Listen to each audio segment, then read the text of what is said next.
Alors que le Mayflower a aperçu la Terre pour la première fois au large du Massachusetts, ce premier groupe de pèlerins n'aurait pas pu imaginer ce qu'il adviendrait de cette terre.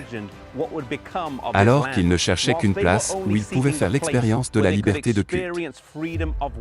Comme beaucoup de choses dans la vie, la réalité est devenue beaucoup plus grande que l'idée originale. Atterrissant ici à Plymouth Rock et s'installant à proximité, les pèlerins ont lutté pendant le premier hiver, perdant plus de 40 de leurs amis. Mais grâce à la générosité de certains Amérindiens locaux, le reste survécut.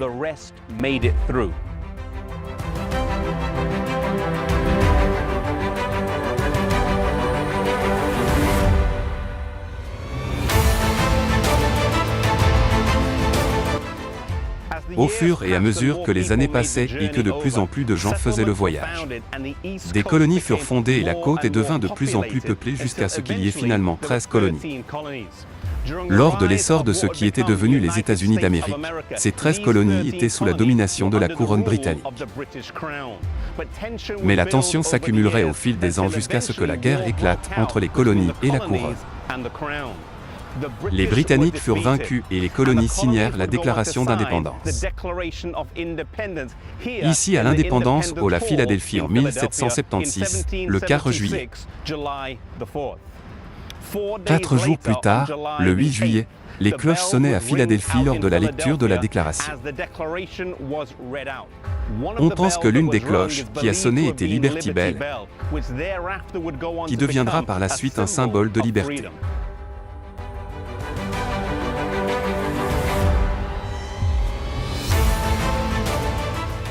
Au fil des ans, l'Amérique devint un paradis pour ceux qui cherchent refuge contre la persécution religieuse.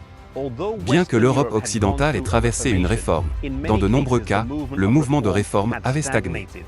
Et tandis que la nouvelle religion aurait des croyances différentes, souvent ils ont administré le contrôle et la discipline comme l'Église mère, et n'aimaient pas les dissidents et les non-conformistes.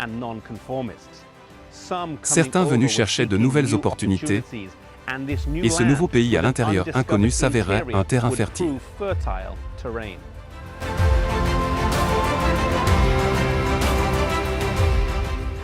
Les nouveaux pèlerins reconnurent la tyrannie qui avait été imposée en Europe avec des églises d'État et connaissaient la corruption où les responsables de l'Église et les prêtres n'étaient parfois guère plus que des fonctionnaires. Ainsi, les pères fondateurs établirent la Constitution et la Déclaration des droits qui formeraient la base des États-Unis d'Amérique. Ils étaient très prudents que les deux institutions de l'Église et de l'État restent séparées. On pouvait lire « Le Congrès ne fera aucune loi concernant l'établissement de la religion ou d'en interdire le libre exercice ».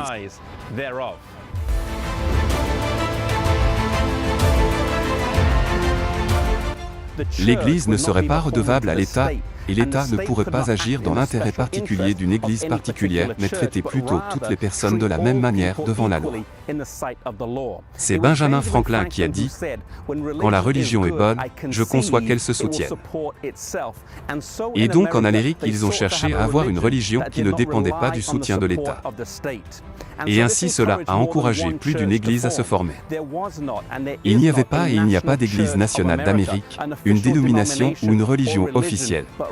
Mais plutôt l'Amérique était fondée sur le principe de la séparation de l'Église et de l'État.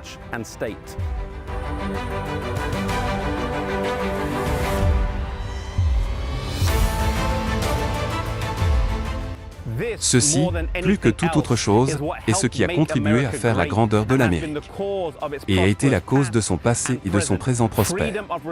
La liberté de religion est à la base de toutes les autres libertés, et une fois que ça passe, les autres s'effondreront coup sur coup. L'Amérique serait un terrain fertile pour l'épanouissement de nombreuses églises et au cours des semaines et des mois à venir, nous verrons certains des mouvements qui ont pris racine ici et ont grandi dans cette terre de liberté.